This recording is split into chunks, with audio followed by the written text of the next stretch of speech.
ये कहानी 15 साल की जैन नाम की लड़की के ऊपर आधारित है, जिसे 32 साल के एक चाइनीज अंकल से प्यार हो जाता है। उसके बाद ये लोग सुबह शाम खाते पीते बस दिन रात टपाटप करते हैं, लेकिन जैन के घर वालों को सिर्फ पैसों से ही मतलब था। उसके बाद इन लोगों के टपाटप के कार्यक्रम में फुल स्टॉप कब लगता है वो आज की इस वीडियो में हम देखने वाले हैं। मैं जिस मूवी को एक्सप्लेन करने वाला हूँ उसका नाम है द लोवर, जिसे 1992 में रिलीज किया गया था। मूवी के स्टार्टिंग सीन में हम एक बूढ़ी माता को देखते हैं जो हमें लिखकर कुछ बताने की कोशिश कर रही थी, और उसके बाद हम 15 साल की एक जैन नाम की लड़की को देखते हैं जो कि स्कूल जाने वाली एक लड़की है, और वो अपने घर में अपनी माँ और 2 भाई के साथ रहती है। और यहाँ पर जैन की माँ एक टीचर है, लेकिन जैन के बड़े भाई का बिहेव जैन को बिल्कुल भी पसंद नहीं होता, क्योंकि वो हमेशा ईगो में ही बात करता था और वो अपनी छोटे बहन को हमेशा परेशान किया करता था।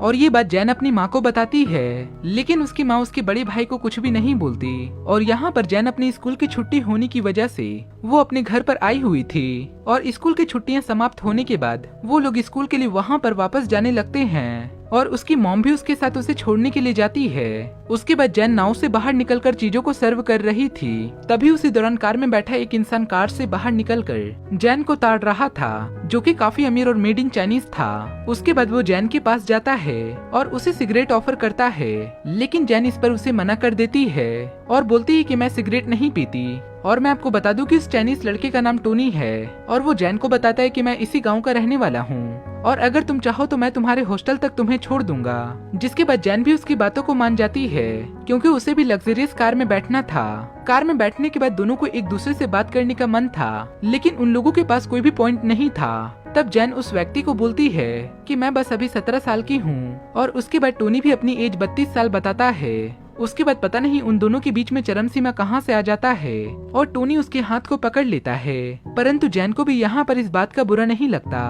क्योंकि वो भी टोनी में इंटरेस्ट ले रही थी। और यहाँ पर जैन टोनी को अपनी एज इसलिए गलत बताती है ताकि टोनी उसके करीब आ सके। उसके बाद टोनी जैन को उसके हॉस्टल पर छोड़ देता है और वो वहाँ से चला जाता है। जैन की लाइफ में पहला व्यक्ति आता है, इसलिए वो काफी खुश थी, और वो एक्साइटमेंट के चक्कर में उसकी सारी बातें अपने फ्रेंड को बताने लगती है। अगली सुबह जब जैन अपने घर से स्कूल जा रही थी, तभी स्कूल के बाहर उसे टोनी की कार नजर आती है, जिसके बाद जैन टोनी का इशारा समझ जाती है और वहाँ पर उसे किस करके वहाँ से चली जाती है। और यहाँ से टोनी के प्यार के बुलबुले फूटने लगते हैं, क्योंकि यहाँ पर टोनी को एक बात क्लियर हो जाती है कि जैन भी उसे अब लाइक करने लगी है। शाम को जैन की स्कूल की छुट्टी होने के बाद जैन टोनी को ढूंढने लगती है, लेकिन टोनी वहाँ पर नहीं होता।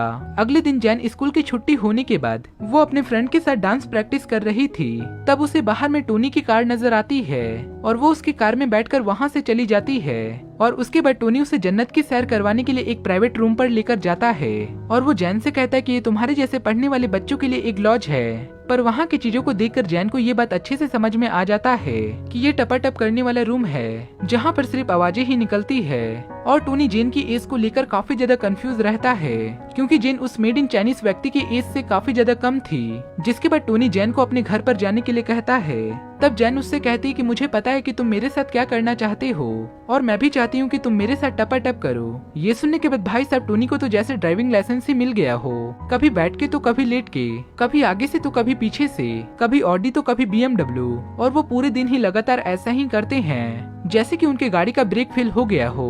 उसके बाद जैन टोनी को बताती है कि मेरे डैड के एक्सपायर होने के बाद हमारे घर की फाइनेंशियल कंडीशन काफी ज्यादा खराब हो गई है। जिसके बाद टोनी को ऐसा लगता है कि जैन ने मेरे साथ सिर्फ पैसों के लिए ही टपाटप किया था। तभी जैन उससे बोलती है कि मैं एक राइटर बनना चाहती हूँ, और मैं अपनी फैमिली की सारी समस्याओं को दूर करना चाहती हूँ। जिसके बाद टोनी उससे बोलता है कि क्या मैं तुम्हारी मदद करूँ, और इस पर जैन उसे साफ साफ मना कर देती है। उसके बाद वो दोनों एक होटल में डिनर करने के लिए जाते हैं, जहाँ टोनी जैन को बोलता है कि हमारी चाइनीज में एक वसूल है, और मैं एक चाइनीज हूँ, और मेरी शादी भी एक चाइनीज लड़की से ही होगी, और मैं तुमसे शादी नहीं कर पाऊंगा। जिस पर जैन अपने आप को सांत्वना देने के लिए जैन भी उससे बोल देती कि मैं भी तुमसे शादी नहीं करना चाहती, और ये एक सुनहरा पल है जो मैं तुम्हारे साथ जी रही हूँ। लेकिन रात को सोने समय जैन काफी ज्यादा रोने लगती है, क्योंकि जैन को टोनी से सच्चा वाला प्यार हो गया था, लेकिन अब जैन अपने प्यार को टोनी को नहीं बता सकती थी। और अगले दिन से जैन स्कूल जाने के बहाने से टोनी के साथ पूरा दिन टपाटप करती थी।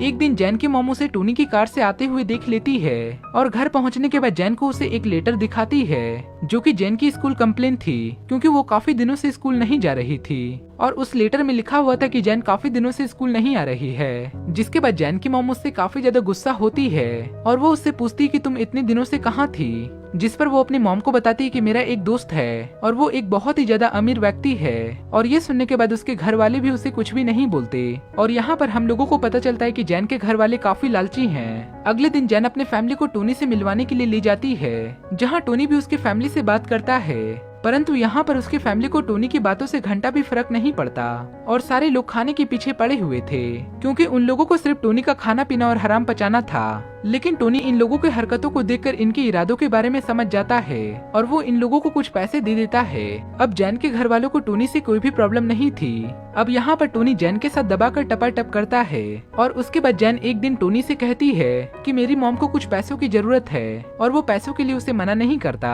क्योंकि टोनी पैसों की वजह से जैन को खोना नहीं चाहता था। और उसके बाद जैन की मॉम तेज बारिश में भी जैन के स्कूल आकर उससे पैसे ले लेती है। अब यहाँ पर जैन की सारी क्लास की लड़कियां उससे दूर रहने लगी थी, क्योंकि सारे लोगों को पता चल चुका था कि जैन कैसी लड़की है। परंतु जैन को भी इस बातों से कोई भी फर्क नहीं पड़ता। और उसके बाद जैन टोनी से कहती कि मुझे आगे की पढ़ाई करने के लिए फ्रांस जाना होगा। और उसके बाद टोनी जैन को अपनी माँ की दी हुई डायमंड रिंग उसे दे देता है, ताकि रिंग के बहाने वो टोनी को याद रख सके।